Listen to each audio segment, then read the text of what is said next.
A cerimônia fúnebre de Jane Neal foi pequena e amável, uma réplica exata da homenageada. O evento se resumiu aos amigos de Jane levantando-se um após o outro para falar sobre ela, em francês e em inglês. Foi uma cerimônia simples com uma mensagem clara. A morte dela foi só um instante em uma vida plena e adorável.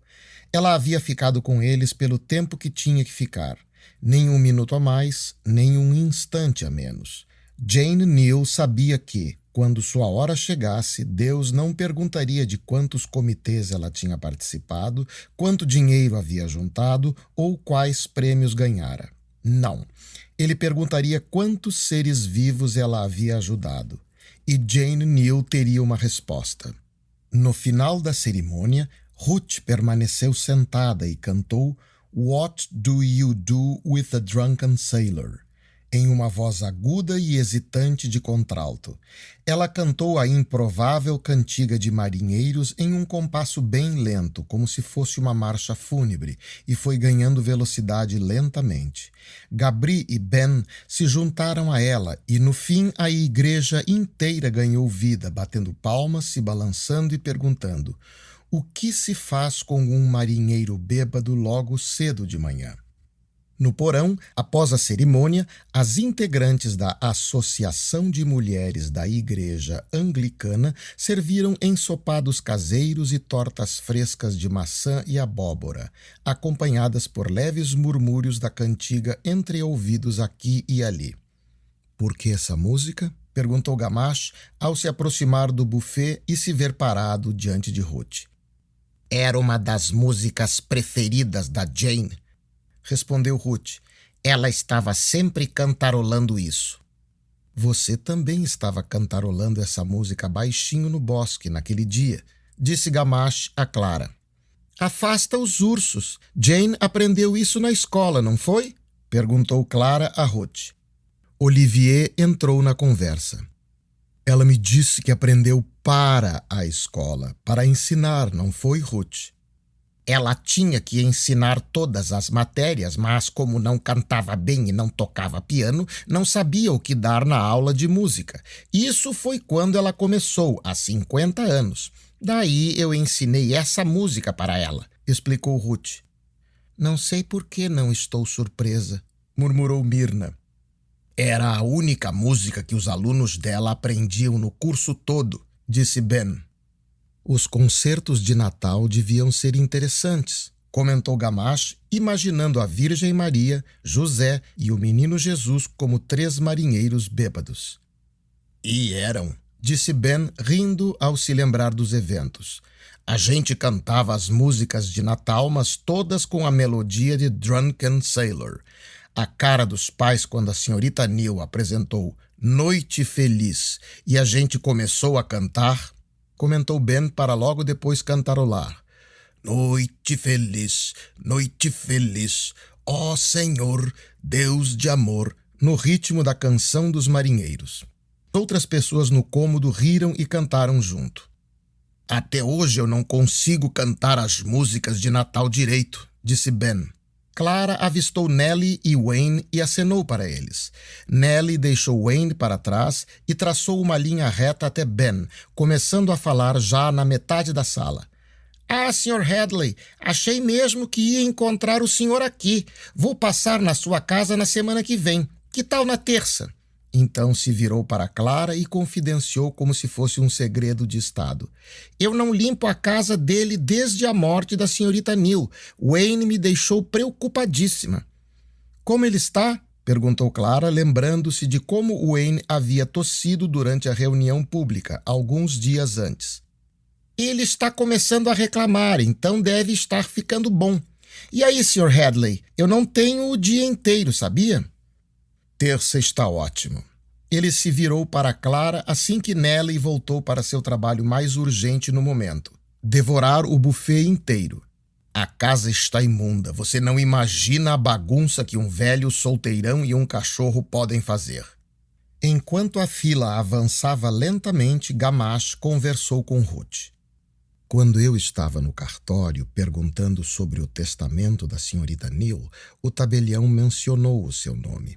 Quando ele disse Kemp, um alarme soou na minha cabeça, mas na hora eu não entendi por quê. E como o senhor finalmente entendeu? Clara Morrow me disse. Ah, garoto esperto! E daí o senhor deduziu quem eu era? Bom, demorou um pouco, mas acabei deduzindo, disse Gamache sorrindo. Eu amo os seus poemas. Gamache estava prestes a recitar um dos seus favoritos, sentindo-se como um adolescente cheio de espinhas frente a frente com um ídolo da matinê. Ruth começou a recuar, como se quisesse desviar das próprias belas palavras, rumando em sua direção. Desculpe interromper, disse Clara para os dois, que pareceram felicíssimos de vê-la. Mas o senhor disse ele? Ele, repetiu Gamache. Ele, o tabelião, disse o Sr. Stickley, de Williamsburg. Ele era o tabelião da senhorita Neal. O senhor tem certeza? Eu me lembro de ela ter falado que a tabeliã tinha acabado de ter neném. Solange alguma coisa. Solange Frenette, das aulas de ginástica? Perguntou Myrna. Ela mesma. Jane disse que ela e Timmer foram falar com Solange sobre seus respectivos testamentos. Gamache ficou quieto, olhando para Clara. Tem certeza? Honestamente, não. Lembro de ela ter falado isso quando eu perguntei como estava Solange. Ela devia estar no primeiro trimestre, enjoos matinais. Agora ela já teve o neném, está de licença maternidade. Sugiro que um de vocês entre em contato com a senhora Frenette assim que possível. Pode deixar, disse Clara, com vontade de largar tudo na mesma hora, correr para casa e telefonar. Mas precisava fazer algo antes. Foi um ritual simples e ancestral. Myrna o conduziu depois de se nutrir com um farto almoço de ensopados e pães. Era muito importante, explicou a Clara, se sentir nutrida e com os pés no chão antes de um ritual. Ao olhar para o prato dela, Clara pensou que não havia mesmo a menor chance de Myrna sair voando. Clara examinou os 20 e poucos rostos reunidos na praça, muitos deles apreensivos. As mulheres agricultoras formavam uma espécie de semicírculo de suéteres de lã, luvas com dedos expostos e gorros, a começar por Myrna em sua capa verde vivo, a alegre druida. Clara se sentiu completamente relaxada, em casa.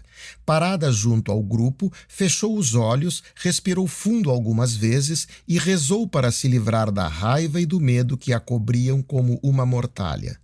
O ritual tinha essa função, de transformar a escuridão em luz para banir o ódio e o medo e fortalecer a confiança e o acolhimento. Este é um ritual de celebração e purificação, explicou Myrna ao grupo reunido. As raízes dele têm milhares de anos, mas os galhos nos alcançam e nos tocam ainda hoje, abraçando todas que quiserem ser incluídas. Se vocês tiverem alguma pergunta, fiquem à vontade.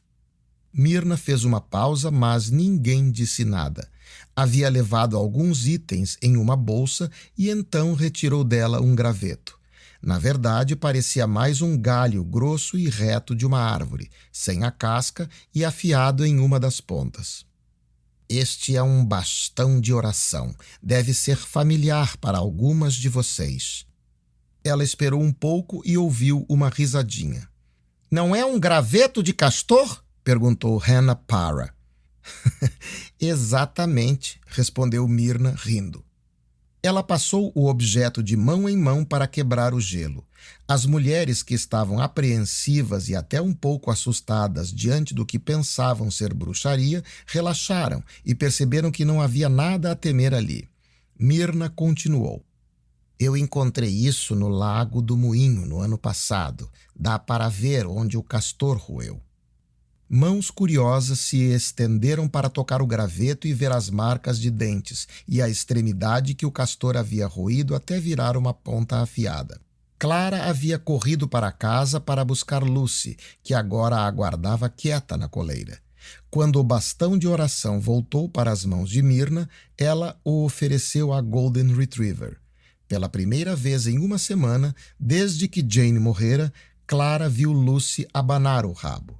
Uma vez, ela segurou o graveto entre os dentes e, hesitante, sacudiu o rabo de novo.